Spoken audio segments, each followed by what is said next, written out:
Hello students, hope all are fine and safe. Children, today in this session we will discuss the poem from your Honeycomb text, The Rebel. We will understand what is the poet D.J. Enright trying to tell us about a rebel. So in this poem, we will understand who is a rebel and what are the thoughts of D.J. Enright about a rebel. But before that, let us know about our poet D.J. Enright.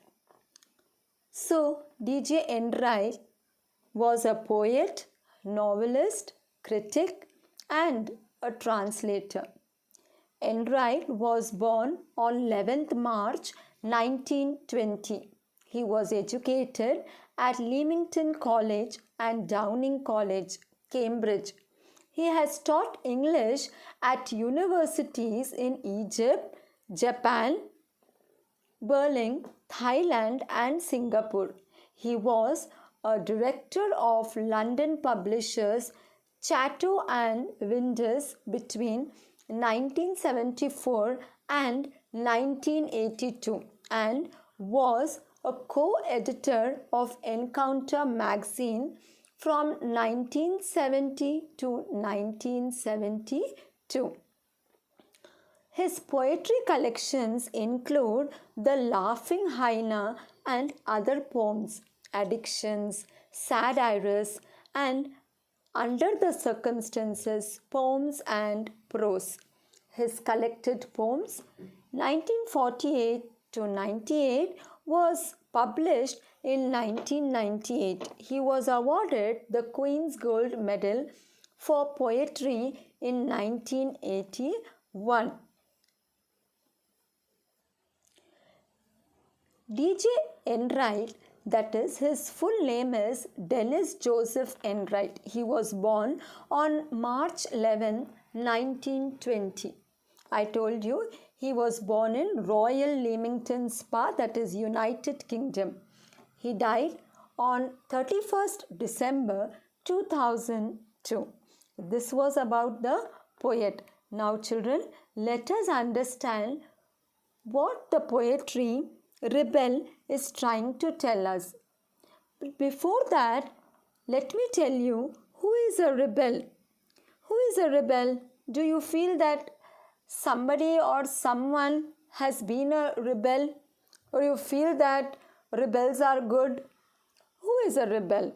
So, a person who refuses to accept the government's power and uses force to oppose it, or a person who opposes authority and thinks or behaves differently is called as a rebel.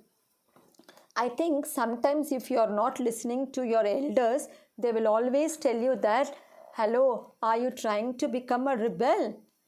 So then you change your mindset, or then you try to argue with them, or you try to justify yourself. So then you are named as a rebel. Let us see what are the qualities of a rebel. So sometimes they say that rebels live by their values. They blend confidence with compassion. They cultivate trust. They are trend spotters. They ask great questions. They are disruptive. They have strong network of influence. So let us know about this rebel, what D.J. Enright is trying to tell us. So let us start with the poem. So in this poem, in the first lines, the poet talks about different things, how the rebel is behaving, his behavior. In the first lines, the writer is trying to tell us that when everybody has short hair, the rebel lets his hair grow long. When everybody has long hair, the rebel cuts his hair short. Just look at this in the picture, children. Can you see here? So, who is a rebel? Here the poet is trying to tell us that a rebel is a person who cuts his hair short. So, when does he cut his hair short? When everybody has long hair. And when everybody has short hair, the rebel lets his hair grow long. So, what's the meaning of this? When the rebel encounters a group of people with short hair, he would allow his hair to grow long because he derives pleasure and satisfaction by going against. However, he is not constant, and therefore, when he sees people growing their hair long, he would end up cutting his hair short. That's it. Now, let us check for the next lines. Here, the poet says, when everybody talks during the lesson, the rebel doesn't say a word. When nobody talks during the lesson, the rebel creates a disturbance. Can you see here in the picture? Yes. Seeing everybody talk during the lesson, the rebel suddenly finds his silence most valuable. However, because he is a rebel, he cannot help but create disturbance and make a series of interjections. When he sees that everybody else has become quiet, the rebel constantly seeks attention by doing that what others don't do. Now let us check for the third stanza. In the third stanza, the poet writes, well, everybody wears a uniform, the rebel dresses in fantastic clothes. And when everybody wears fantastic clothes, the rebel dresses soberly.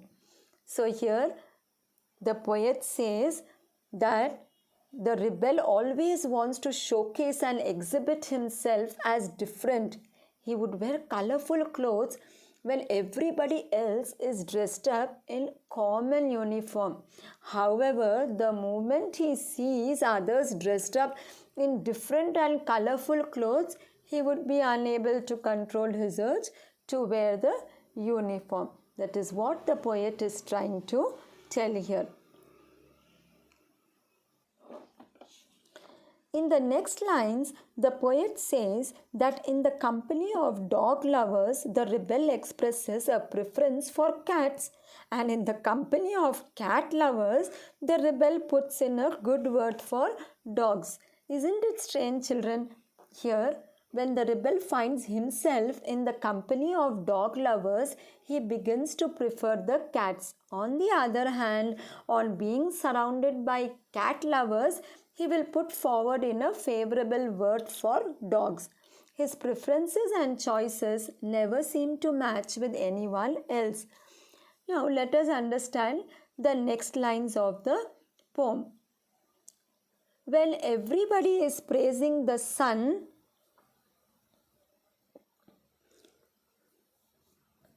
the rebel remarks on the need for rain, and when everybody is greeting the rain, the rebel regrets the absence of sun. That is, he feels sorry. And you know the meaning of praising. That is, talking good things about the sun. So here, the poet says that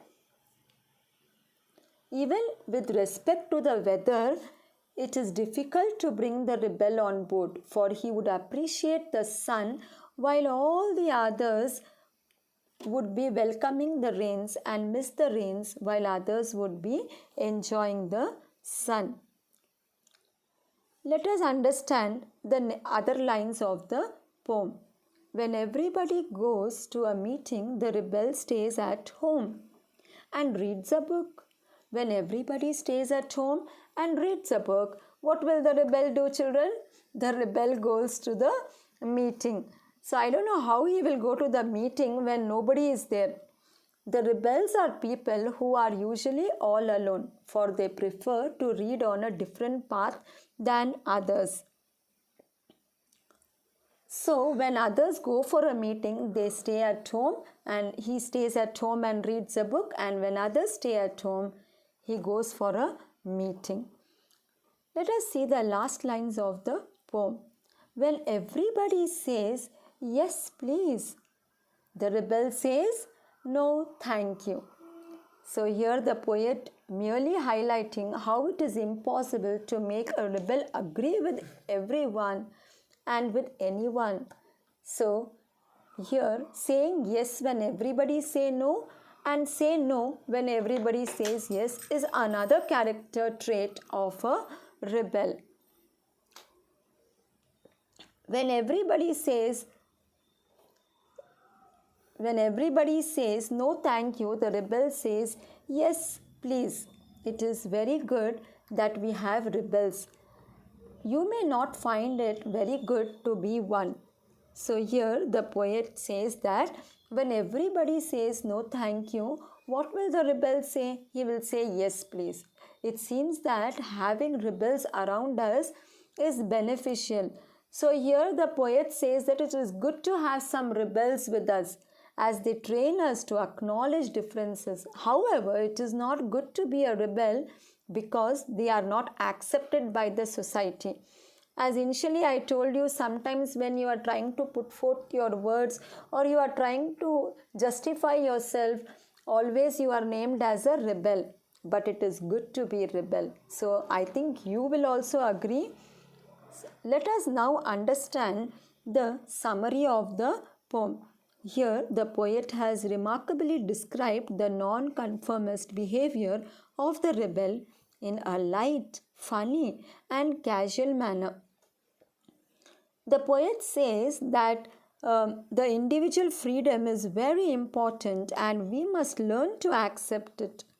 No two persons can be equal. The poet also says that such people in the society do exist and we must have a soft corner for such people. Here the poet is trying to tell us that there are different kinds of people in the society and we as individuals must try to understand each one's opinion. People may have different ideas. We need to accept that. So here in this poem, the rebel describes the character of a rebel, a person who does not conform to the norms of the society. The rebel is described as a person who would contradict others in order to be different. The character of the rebel in the poem is not based on a political activist but seems to be a character sketch of a young adolescent trying to be different. All the instances in the poem are repetitive affirmations of this fact. If a rebel sees a group of people with short hair, he would let his hair grow. And seeing everyone talk during the lesson, the rebel would become absolutely mute. On realizing that everybody is silent, the rebel would create disturbance. Similarly, on various such issues, as I explained to you, the rebel would be seen contradicting others and doing things that no one would be doing. He would just do anything but not what others are doing. Maybe he wants to be unique and he wants to express his thoughts. And the poet also says that it is good to have rebels. So children, I hope you have understood. Thank you for watching and listening. Now let us have a discussion about this poem. Thank you children.